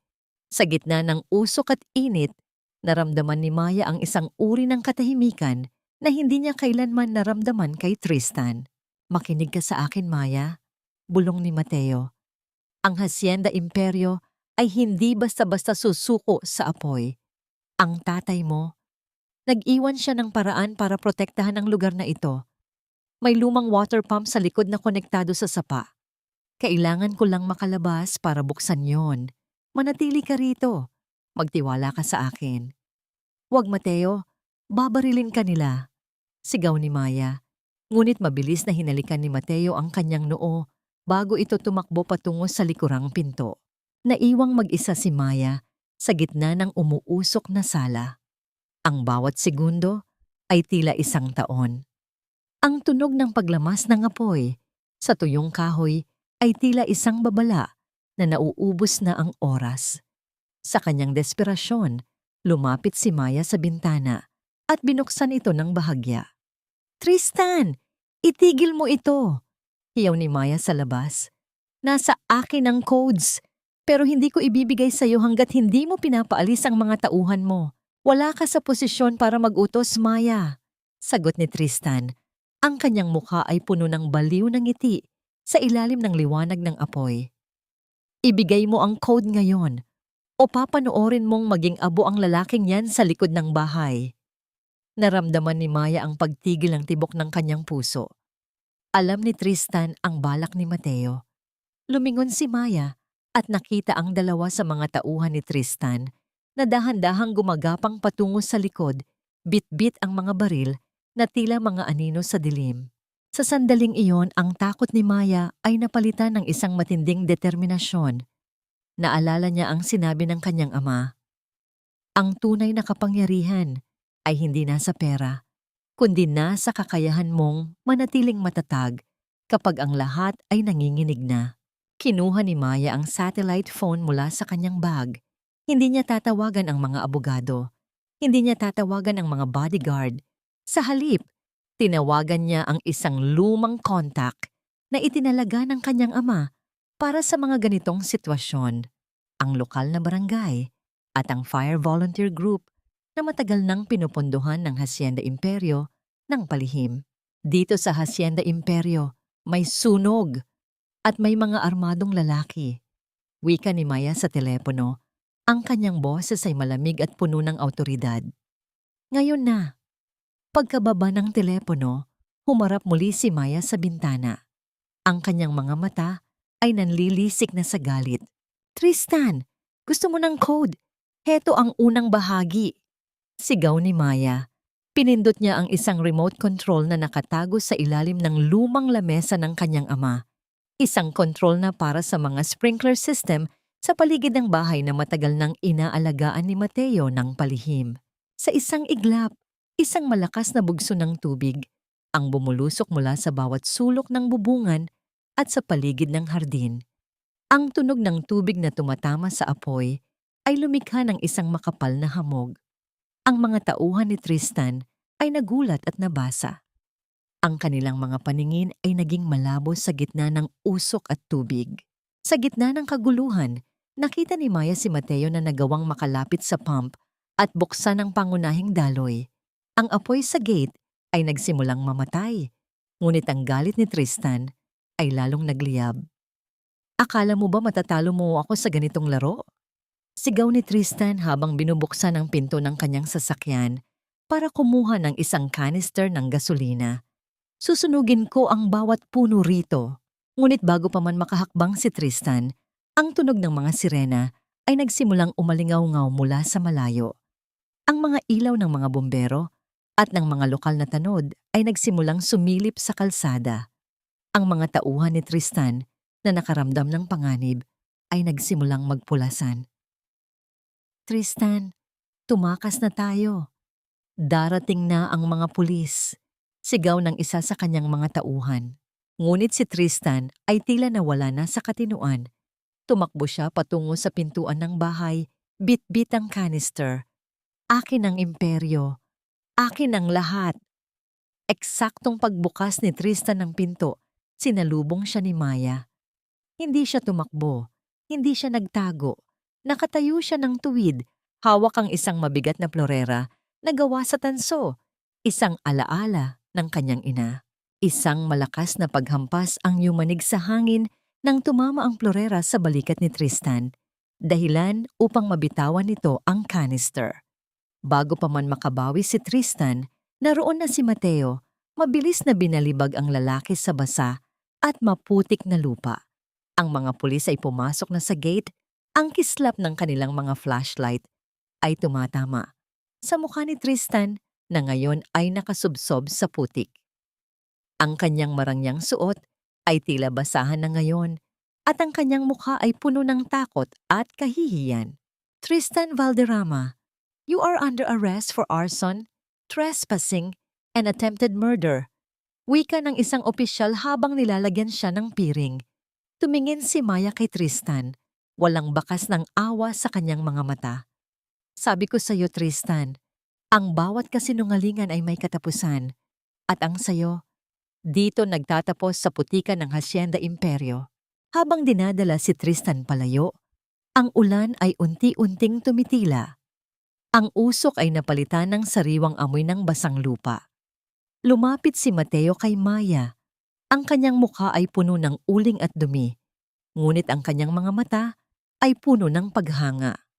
Ayos ka lang ba? Tanong ni Mateo. Ang kanyang boses ay nanginginig pa rin sa kaba. Hindi sumagot si Maya. Sa halip, isinandal niya ang kanyang ulo sa dibdib ni Mateo, habang ang bawat luha na kanina pa niya pinipigilan ay dahan-dahang lumabas. Ngunit hindi ito luha ng sakit. Ito ay luha ng kalayaan. Isang echoing question ang naiwan sa isipan ng mga manonood. Ngayong wala na si Tristan, handa na ba si Maya na buksan ang access code din ng kanyang puso para kay Mateo? O ang sugat ng nakaraan ay sadyang masyadong malalim para tuluyang maghilom? Ang cliffhanger. Sa gitna ng katahimikan ng gabi, pagkatapos umalis ng mga pulis, isang huling mensahe ang tumunog sa telepono ni Maya. Isang audio record mula sa kanyang ama na hindi niya kailanman naririnig noon. Maya anak, kung naririnig mo ito, ibig sabihin ay nasa panganib ka. May isang bagay pa akong hindi nasasabi sa iyo tungkol sa pamilya Valderrama at tungkol sa iyong tunay na pagkakakilanlan. Maya anak, huwag kang magugulat sa mga sasabihin ko. Kung naririnig mo ang boses na ito, ibig sabihin ay wala na ako sa tabi mo para protektahan ka. Ang boses ni Don Roberto ay tila nanggagaling sa isang napakalayong nakaraan, basag at puno ng pagod, ngunit may kasamang pagmamahal na naging sanhi ng muling pag-agos ng mga luha ni Maya. Nakatayo siya sa gitna ng silid, ang kanyang kamay ay nanginginig habang hawak ang lumang recorder. Sa labas, ang huling bakas ng ulan ay tumutulo mula sa mga dahon, lumilikha ng isang ritmo na tila sumasabay sa pintig ng kanyang puso. Nabitawan ni Maya ang recorder sa ibabaw ng lamesang kahoy nang marinig ang susunod na bahagi. Ang bawat salita ay tila isang kutsilyo na humihiwa sa kanyang pagkatao. Ang mga Valderrama, hindi sila aksidenteng pumasok sa buhay natin, Maya. Si Carmen, ang nanay ni Tristan, siya ang dahilan kung bakit bumagsak ang ating mga negosyo noon. Ninakaw nila ang mga titulo ng ating lupain habang ako ay nakaratay sa ospital. At ang kasal niyo ni Tristan, hindi iyon dahil sa pag-ibig. Plano nilang gamitin ka para makuha ang huling piraso ng imperyo na hindi ko naibigay sa kanila. Maya, hindi ka isang ulila na tinulungan nila. Ikaw ang tunay na may-ari ng lahat nang mayroon sila ngayon. Pame. Napahawak si Maya sa gilid ng lamesa upang hindi matumba. Ang kanyang hininga ay naging mababaw at ang paligid ay tila umiikot. Ang lahat ng hirap, ang lahat ng pang-aalipusta na tiniis niya sa loob ng 5 taon sa ilalim ng bubong ni Carmen, lahat ng yon ay bahagi ng isang masamang balakin. Hindi lang siya basta biktima ng maling pag-ibig. Siya ay biktima ng isang sistematikong pagnanakaw sa kanyang buhay at dangal. Maya, are you okay? Mabilis na lumapit si Mateo sa kanya. Ang kanyang mga mata ay puno ng pag-aalala. Hinawakan niya ang siko ni Maya upang alalayan ito. Ang init ng kanyang palad ay tila naging tanging bagay na nagpapanatili kay Maya sa realidad. I can't believe this, Mateo. Bulong ni Maya. Ang kanyang boses ay puno ng pait. Lahat ng ito, lahat ng panlalait ni Doña Carmen sa akin, nahampas lupa ako. Habang ang suot niyang alahas at ang perang ginagastos nila ay galing sa tatay ko. They stole my life, Mateo. They didn't just hurt me, they erased my identity. Shh! Huminga ka ng malalim, Maya.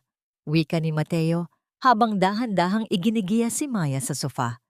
Narito na tayo sa katotohanan. Masakit, pero ito ang magpapalaya sa iyo ng tuluyan. Isang golden moment ang namuon nang lumuhod si Mateo sa harap ni Maya. Kinuha niya ang mga kamay ng babae at marahan itong hinaplos. Sa gitna ng dilim at amoy ng usok mula sa labas, naramdaman ni Maya ang isang uri ng katapatan na hindi niya naramdaman sa loob ng 5 taon. Ang mga mata ni Mateo ay hindi naghahanap ng yaman. Ang tanging nakikita nito ay ang nasaktang kaluluwa ni Maya. Hindi ka na mag-iisa sa laban na ito, Maya. Pangako ni Mateo, babawiin natin ang lahat. Hindi lang ang pera, kundi ang dangal ng pangalan mo. Pero paano? Hikbi ni Maya. Nasa kanila ang mga dokumento. Sila ang kinikilalang may-ari ng Hacienda Valderrama na dati ay sa amin. Hindi lahat, Maya, sagot ni Mateo. May kinuha siyang isang lumang sobre mula sa bulsa ng kanyang jacket. Isang sobre na kinuha niya mula sa isang lihim na compartment sa likod ng bahay habang tinitingnan ang water pump kanina. Iniwan ito ng tatay mo para sa akin. Alam niyang darating ang araw na ito. Ito ang orihinal na will ni Don Roberto na hindi nila nahanap. Binuksan ni Maya ang sobre. Doon, nakita niya ang pirma ng kanyang ama at ang tatak ng isang notaryo na matagal nang nawala. Ang will ay nagsasaad na ang lahat ng ari-arian ay babalik kay Maya sa sandaling mapatunayan ang pagtataksil ng pamilya Valderrama. Ngunit bago pa man sila makapagplano, isang malakas na tunog ng sirena ng ambulansya ang narinig sa labas. Hindi ito para kay Tristan dahil nadala na ito ng mga pulis. Ang ambulansya ay huminto sa tapat mismo ng bahay ni Mateo. Isang tauhan ng ospital ang tumakbo patungo sa pinto. Nandito ba si Miss Maya Imperio? May emergency sa City Hospital. Si Doña Carmen, na-stroke siya pagkatapos ng gulo sa gala. At bago siya mawalan ng malay, ang pangalan mo ang tanging binabanggit niya. Napatitig si Maya kay Mateo. Ang babaeng naging mitya ng kanyang impyerno ay humihingi ng tulong sa kanya. Ang sacrifice dilemma ay muling kumatok sa kanyang puso. Pupunta ba siya para marinig ang huling hiling ng kanyang kaaway o hahayaan na lang niya itong mabulok sa sarili itong karma? Huwag kang pumunta kung hindi mo kaya, wika ni Mateo habang mahigpit na hawak ang kamay ni Maya. Wala kang utang na loob sa kanya. Kailangan kong pumunta, Mateo, sagot ni Maya. Ang kanyang mga mata ay nagpapakita ng isang bagong uri ng katatagan.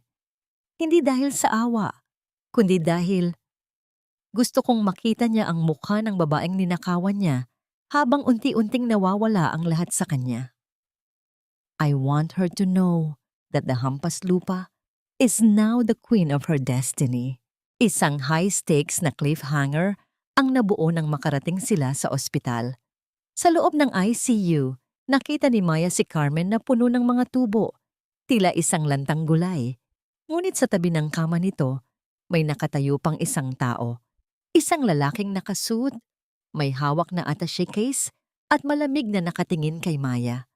Late ka na, Miss Imperio? Wika ng lalaki. Kabibigay lang ni Doña Carmen ang kanyang huling testamento sa akin at hindi mo magugustuhan ang nakasulat dito. Sino ang lalaking ito? At anong huling alas ang iniwan ni Carmen bago ito tuluyang mawala? Ang buong imperyo ay hindi kailanman naging sa iyo, Maya.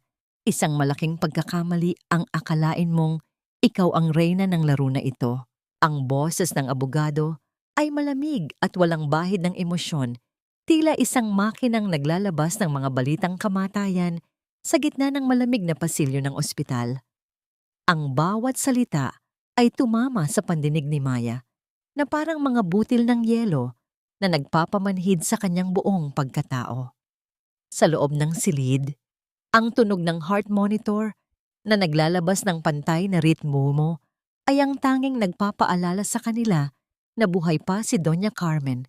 Kahit na ang kaluluwa nito ay tila matagal na ring nalunod sa sariling kasamaan. Nakatayo si Maya sa tapat ng abogado. Ang kanyang mga kamay ay mahigpit na nakakuyom sa gilid ng kanyang pulang gown na ngayon ay may bahid na ng putik at uling. Sa tabi niya, naramdaman niya ang presensya ni Mateo. Isang matatag na anino na hindi siya hinahayaang mabuwal sa gitna ng bagyong ito. Anong ibig mong sabihin? Tanong ni Maya. Ang kanyang tinig ay nanginginig ngunit puno ng pait. Ang tatay ko ang nagtatag ng imperyo. Sa akin ang lahat ng ito. Isang mapait na ngiti ang sumilip sa mga labi ng abogado. Si Attorney Valdez, ang lalaking matagal nang nagsisilbi sa mga lihim ng pamilya Valderrama. Dahan-dahan niyang binuksan ang kanyang attaché case at inilabas ang isang dokumentong kupas na ang kulay ngunit malinaw pa rin ang mga tatak. Bago pa man mamatay ang iyong ama, pirmado na niya ang isang kasunduan sa ilalim ng matinding pressure ng utang. Paliwanag ni Attorney Valdez, ang lahat ng shares ng imperyo ay nailipat na sa pangalan ni Doña Carmen. 10 taon na ang nakalilipas. Ang perang ginamit mo, ang kapangyarihang hawak mo sa loob ng 5 taon. Lahat ng yon ay pahiram lamang ni Carmen para masiguradong hindi babagsak ang halaga ng kumpanya habang lumalaki si Tristan. You were never the CEO, Maya. You were just a highly paid placeholder. Sige. Naramdaman ni Maya ang pag-ikot ng paligid. Ang hangin sa loob ng ICU ay tila naging laso na sumasakal sa kanyang baga. Ang alingasaw ng gamot at antiseptiko ay lalong nagpabigat sa kanyang pakiramdam. Ang bawat sakripisyo niya, ang bawat gabing hindi siya natulog para isalba ang kumpanya, lahat pala ng yun ay para sa mga taong pumatay sa kanyang ama at nagnakaw ng kanyang kinabukasan. Isang internal crumbling ang nagaganap sa kalooban ni Maya. Ang imahe ng kanyang ama na si Don Roberto ay tila dahan-dahang nabubura sa kanyang isipan, napapalitan ng isang lalaking talunan at duwag. Ngunit sa gitna ng kanyang kawalan, Naramdaman niya ang isang mainit na palad na humawak sa kanyang kamay. "Huwag kang makinig sa kanya, Maya," bulong ni Mateo. Ang kanyang boses ay puno ng awtoridad. Ang katotohanan ay hindi nakasulat sa papel na hawak ng isang lalaking binayaran para magsinungaling. Tumingin si Maya kay Mateo. Sa mga mata ng lalaking ito, nakita niya ang isang uri ng katotohanan na hindi kayang bilhin ng pera. Isang katotohanang nagmumula sa puso. "Attorney Valdez," wika ni Mateo habang humaharap sa abogado. Ang kanyang tindig ay tila isang pader na hindi kayang gibain. "Ang will na hawak ko, ang will na iniwan ni Don Roberto sa akin, ay may petsang mas huli kaysa sa dokumentong yan. At sa dokumentong ito, isinasaad na ang lahat ng nakaraang kasunduan ay walang bisa dahil sa pandaraya at pamumuwersa." Ang mukha ni Attorney Valdez ay panandaliang nawalan ng kulay, ngunit mabilis itong nakabawi. "Isang hamon sa korte ang gusto mo? Sige.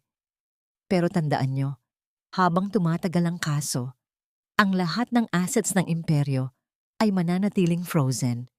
Magiging pulubi kayo bago nyo pa mabawi ang kahit isang sentimo." Lumapit si Maya sa kama ni Doña Carmen.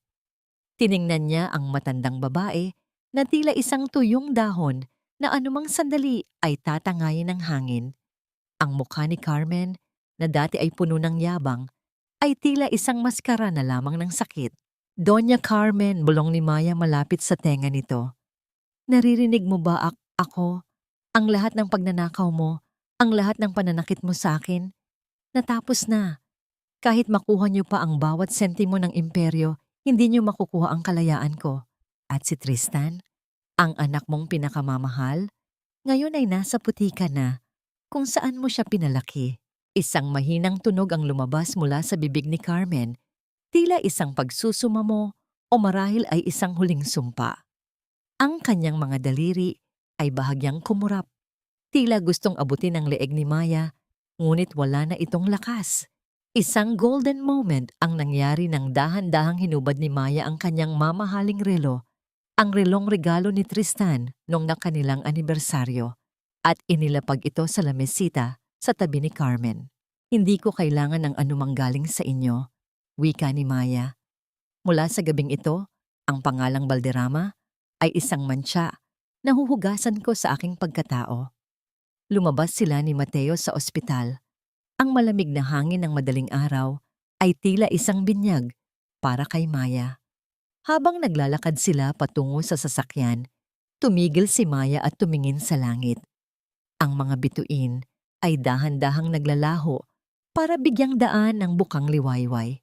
"Mateo," mahinang tawag ni Maya. "Wala na akong pera, wala na akong posisyon, wala na akong natitira kundi ang sarili ko at ang Hacienda Imperyo na threaten pa ring makuha nila." Humarap si Mateo sa kanya at hinawakan ang kanyang mga balikat. "Mali ka, Maya. Mayroon ka pang natitira. Mayroon kang katotohanan. At mayroon ka sa akin." Isang kilig mandate ang namuon nang dahan-dahang iniyuko ni Mateo ang kanyang ulo at hinalikan ang mga kamay ni Maya. Hindi ito halik ng pagnanasa, kundi halik ng isang matapat na kawal sa kanyang reyna. Isang pangako na ang laban ay hindi pa tapos at sa pagkakataong ito, hindi na kailangang mag-isa ni Maya. Ngunit sa gitna ng kanilang sandali, isang itim na van ang mabilis na huminto sa harap nila. Bumukas ang pinto at lumabas ang dalawang lalaking nakamaskara. Bago pa man makakilos si Mateo, isang matigas na bagay ang tumama sa kanyang ulo. Dahilan upang bumagsak siya sa semento. "Mateo!" Sigaw ni Maya, ngunit isang kamay ang mabilis na tumakip sa kanyang bibig. "Huwag kang maingay, Madam CEO," bulong ng isang boses na pamilyar sa kanya. "Hindi pa kami tapos sa'yo. Ang imperyo ay babalik sa amin, sa ayaw mo at sa gusto. Ang cliffhanger ay narito na." Si Maya ay mabilis na isinakay sa loob ng van habang si Mateo ay naiwang duguang nakahandusay sa parking lot ng ospital.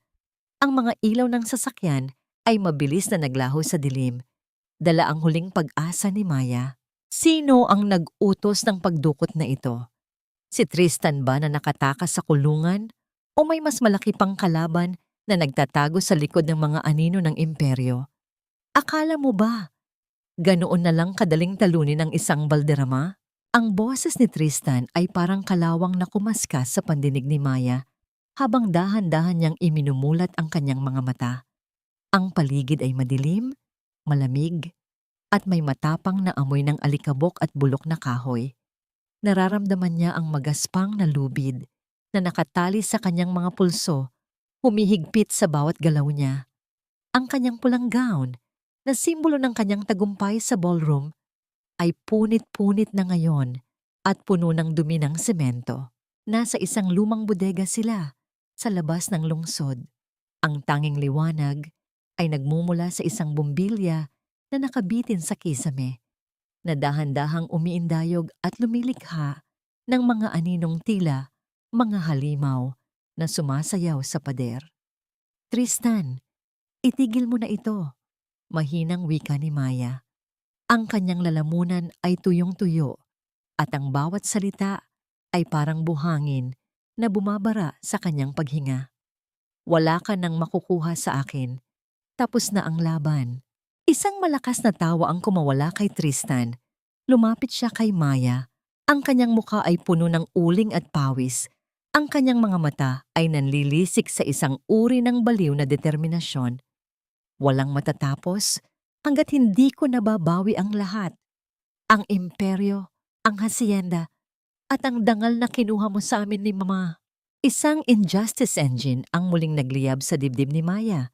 Pinagmamasdan niya ang lalaking dati ay pinangakuan siyang poprotektahan, ngunit ngayon ay ang mismong naglalagay ng kutsilyo sa kanyang leeg.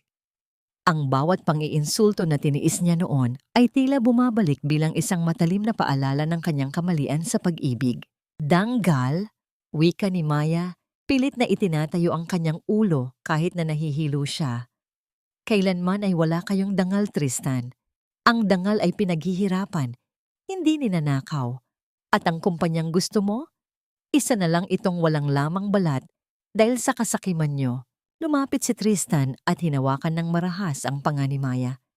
Ibigay mo sa akin ang password ng offshore accounts. Alam kong itinago mo yon. Kapag nakuha ko yon, hahayaan kitang mabuhay. Pero kapag tumanggi ka, isasama kita sa impyernong ginawa mo para sa amin. Samantala, sa parking lot ng ospital, dahan-dahang iminulat ni Mateo ang kanyang mga mata. Ang bawat pintig ng kanyang puso ay tila isang malakas na martilyo na tumatama sa kanyang bungo. Nararamdaman niya ang malapot at mainit na dugo na dumadaloy mula sa kanyang noo patungo sa kanyang pisngi. Ang paligid ay malabo, ngunit ang huling imahe ni Maya na kinakaladkad papasok sa van ay malinaw na nakaukit sa kanyang diwa. Maya, bulong ni Mateo. Pilit niyang itinayo ang kanyang sarili. Kahit na ang kanyang paningin ay umiikot, isang golden moment ang nangyari nang makita ni Mateo ang isang maliit na bagay na nagniningning sa semento malapit sa kanyang kamay. Iyon ang sapiro mula sa kwintas na kinuha ng mga pulis kay Vanessa. Isang piraso na tila nalaglag sa gitna ng gulo. Hinawakan niya ito ng mahigpit. Ang kislap ng hiyas ay tila nagbigay sa kanya ng lakas na hindi niya inaakalang mayroon siya. Hindi siya tumawag ng pulis dahil alam niyang wala ng oras. Kinuha niya ang kanyang telepono at binuksan ang isang application na binuo niya para sa hacienda. Naalala niya ang GPS tracker na nakatago sa clutch bag ni Maya.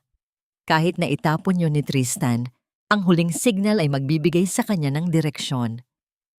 Hahanapin kita, Maya. Pangako. Wika ni Mateo sa gitna ng kanyang hirap. Balik sa bodega, ang tensyon ay nasa rurok na. Inilabas ni Tristan ang isang galon ng gasolina at dahan-dahang ibinuhos ito sa paligid ni Maya. Ang amoy ng petrolyo ay nanunuot sa ilong ni Maya, nagpapabilis sa kanyang hininga sa takot. Ito ang huling pagkakataon, Maya. Wika ni Tristan habang hawak ang isang lighter. Ang apoy nito ay sumasayaw sa kanyang mga mata Tila isang demonyong naghihintay ng hudyat. Ang code o ang kamatayan? Isang sacrifice dilemma ang bumabalot kay Maya. Kung ibibigay niya ang code, gagamitin ni Tristan ang pera para magpatuloy ang kasamaan nito. Kung tatanggi siya, mawawala ang lahat ng pinaghirapan niya at ang pagkakataong makasama si Mateo. Ngunit sa gitna ng panganib, isang kakaibang katahimikan ang bumalot kay Maya. Tumingin siya ng diretso sa mga mata ni Tristan. Alam mo, Tristan, sa loob ng 5 taon, natakot ako sa bawat galaw mo. Pero ngayong wala na akong natitira, kundi ang aking dangal, wala ka nang magagamit na takot. Laban sa akin. Sige, silaban mo. Pero tandaan mo, kasama mong masusunog ang huling susi sa kayamanang hinahangad mo. Napatigil si Tristan. Ang kanyang kamay ay nanginginig. Ang kanyang pagiging desperado ay dahan-dahang napapalitan ng panghihina. Ngunit bago pa man siya makapagsalita, ang tunog ng isang sasakyang mabilis na dumarating ay bumasag sa katahimikan ng bodega. Ang pintong bakal ay biglang bumukas ng may malakas na puwersa. Hindi ito ang pulisya. Isa itong lumang pickup truck na pamilyar kay Maya. Bumaba si Mateo. Ang kanyang ulo ay balot ng basang panyo na puno ng dugo at ang kanyang mga mata ay nanlilisik sa galit. Bitawan mo siya, Tristan. Mateo, huwag kang lalapit. May gasolina rito. Sigaw ni Maya. Tumawa si Tristan ng mapait. Nandito na ang iyong tagapagligtas. Sige, Mateo, tingnan natin kung gaano kabilis ang takbo mo kaysa sa bilis ng apoy. Itinapon ni Tristan ang lighter sa sahig na basang-basa ng gasolina. Ang cliffhanger ay narito na. Ang apoy ay mabilis na kumalat. Lumilikha ng isang pader ng liyab sa pagitan ni Mateo at Maya. Si Maya ay nakatali pa rin sa silya sa gitna ng nagsisimulang sunog, habang si Tristan ay tumatakas patungo sa likurang pinto. Kakayanin ba ni Mateo na malampasan ang apoy para iligtas ang babaeng mahal niya? O ang huling kabanata ng kanilang kwento ay matatapos sa isang malungkot na abo? Maya. Ang sigaw ni Mateo ay mas malakas pa sa dagundong ng apoy na mabilis na kumakalat sa sahig ng bodega. Ang bawat liyab ay tila naglalaway na mga dila na gustong ubusin ang lahat ng madadaanan. Sa gitna ng nagngangalit na init, nakatali pa rin si Maya sa silya. Ang kanyang mga mata ay nanlalaki sa takot habang ang pader ng apoy ay dahan-dahang lumalapit sa kanya. Hindi nag-alinlangan si Mateo. Sa kabila ng duguan niyang noo at nanghihinang katawan, kinuha niya ang kanyang makapal na jacket at binalot ito sa kanyang braso. Gamit ang huling lakas, tumalon siya sa gitna ng mga liyab. Ang init ay nanunuot sa kanyang balat. Tila hinihiwa ng libu-libong karayom ang kanyang mukha. Ngunit ang tanging nakikita niya ay ang babaeng nagbigay ng bagong kahulugan sa kanyang buhay. Mateo, huwag! Umalis ka na rito! Hikbi ni Maya. Ang kanyang boses ay halos mapos sa gitna ng makapal na usok. Hindi kita iiwan, Maya. Hinding-hindi. Ang boses ni Mateo ay puno ng paninindigan habang mabilis niyang nilalagari ang mga lubid gamit ang isang matalim na piraso ng bakal na napulot niya. Sa kabilang dako, si Tristan ay mabilis na tumatakbo patungo sa likurang pinto. Bit-bit ang satellite phone ni Maya na inaakala niyang susi sa kanyang kaligtasan. Ngunit sa kanyang pagmamadali, hindi niya napansin ang isang bumibigay na poste ng bodega. Ang tunog ng pagkabali ng kahoy ay umalingaw-ngaw at sa isang iglap, bumagsak ang nagbabagang poste sa harap mismo ng kanyang daraanan, dahilan upang maipit ang kanyang binti. Tulong! Maya! Mateo! Tulungan niyo ako! Ang sigaw ni Tristan ay napalitan ng desperasyon. Ang lalaking kanina lang ay handang manunog ng buhay, ay ngayon ay nagmamakaawa na parang isang batang nawawala. Nakalaya na si Maya mula sa pagkakatali. Hinawakan ni Mateo ang kanyang kamay ng mahigpit. Tiningnan ni Maya ang direksyon ni Tristan. Isang sacrifice dilemma ang dumaan sa kanyang isipan. Ngunit bago pa man siya makakilos, ang buong bodega ay nagsimula ng gumuho. Wala na tayong oras, Maya. Kailangan na nating lumabas. Sigaw ni Mateo. Hinila ni Mateo si Maya patungo sa bintana na malayo sa apoy. Sa isang malakas na tulak, nabasag nila ang salamin at sabay silang gumulong palabas sa basang damuhan. Ilang segundo lamang bago tuluyang lamunin ng apoy ang buong bodega. Ang init ng pagsabog ay nagtulak sa kanila palayo at sa gitna ng dilim, pinanood nila ang dahan-dahang pagkamatay ng lahat ng pait ng nakaraan. Sa loob ng liyab na yon, nakaligtas si Tristan, ngunit hindi ang kanyang kalayaan. Ang mga bumbero at pulis na kanina pa tinawagan ni Mateo ay dumating sa tamang oras para hanguin siya mula sa mga guho at direktang dalhin sa ospital sa ilalim ng mahigpit na bantay ng mga awtoridad. 3 buwan ang lumipas. Ang Hacienda Imperio ay hindi na ang madilim at abandonadong lugar na pinuntahan ni Maya noong una. Ang bawat sulok nito ay nagniningning na ngayon sa ilalim ng sikat ng araw. Ang mga bintanang kapis ay maayos na. Ang hardin ay puno ng mga naggagandahang bulaklak at ang amoy ng sariwang kape ay palaging nanunuot sa bawat silid. Nakatayo si Maya sa balkonahe, suot ang isang simpleng puting bestido. Wala na ang pulang gown, wala na ang mga hiyas ng imperyo. Ang tanging suot niya ay ang kanyang tunay na ngiti. Ang balita mula sa lungsod ay dumating na. Si Tristan ay nahatulan ng habambuhay na pagkabilanggo dahil sa arson at tangkang pagpatay. Si Doña Carmen naman ay tuluyan ng pumanaw sa ospital, dala ang lahat ng kanyang lihim at kasamaan sa kabilang buhay.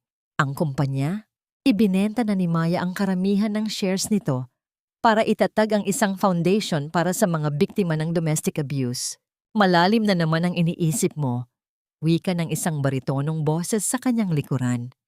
Lumingon si Maya at nakita si Mateo. Suot ang kanyang pang-arkitektong uniforme. May dalang isang maliit na sapling ng puno ng mangga. Isang golden moment ang namuon nang lumapit si Mateo at marahang hinaplos ang pisngi ni Maya kung saan mayroon na lamang isang napakaliit at halos hindi na makitang pilat mula sa gabing iyon. Iniisip ko lang kung gaano kalayo na ang narating natin. Sagot ni Maya habang isinasandal ang kanyang ulo sa balikat ni Mateo. Salamat, Mateo. Salamat sa hindi pagsuko sa akin noong ako mismo ay ayaw na sa sarili ko. Sabi ko sa iyo, Maya, bulong ni Mateo habang inilalapag ang halaman at niyayakap siya ng buong pag-iingat. Ang tunay na tahanan ay hindi gawa sa bato o ginto. Ito ay nabubuo sa pagitan ng dalawang pusong handang maghilom ng magkasama. Isang kilig mandate ang naramdaman sa hangin nang dahan-dahang iniharap ni Mateo si Maya sa kanya. Kinuha niya ang isang simpleng singsing na gawa sa tanso mula sa kanyang bulsa. Hindi ito kasing mahal ng mga alahas ng imperyo. Ngunit ito ay may ukit ng petsa kung kailan sila unang nagkita sa ulan. Maya Imperyo, hindi ako isang milyonaryo at hindi ko maibibigay sa iyo ang mundo. Wika ni Mateo. Ang kanyang boses ay nanginginig sa emosyon. Pero maipapangako ko sa iyo ang bawat umaga ng aking buhay. Papayag ka bang maging asawa ng isang arkitektong walang ibang pangarap kundi ang makita kang nakangiti araw-araw? Ang mga luha ni Maya ay dahan-dahang umagos, ngunit ito ay mga luha ng wagas na kaligayahan. Tumango siya ng dahan-dahan. Oo, Mateo, higit pa sa oo. Isang huling golden moment ang nangyari nang maglapat ang kanilang mga labi sa gitna ng katahimikan ng Hacienda Imperyo. Walang kislap ng kamera, walang palakpakan ng mga elitista, tanging ang tunog ng hangin sa mga puno at ang pag-asa ng isang bagong simula. Ang sugat ng nakaraan ay maaaring hindi tuluyang mawala, ngunit sa piling ng tamang tao, ang bawat pilat ay nagiging simbolo ng tagumpay. Si Maya ay hindi na ang martir na asawa at hindi na rin siya ang placeholder CEO. Siya ay si Maya, Isang babaeng malaya, nagmamahal, at higit sa lahat, buo na ang pagkatao. Sa di kalayuan, ang araw ay dahan-dahang lumulubog, nagbibigay ng kulay kahel na liwanag sa buong lupain. Ang kabanata ng pait ay natapos na, at ang kwento ng kanilang pag-ibig ay nagsisimula pa lamang isulat sa bawat patak ng ulan at bawat sikat ng araw sa Hacienda Imperyo.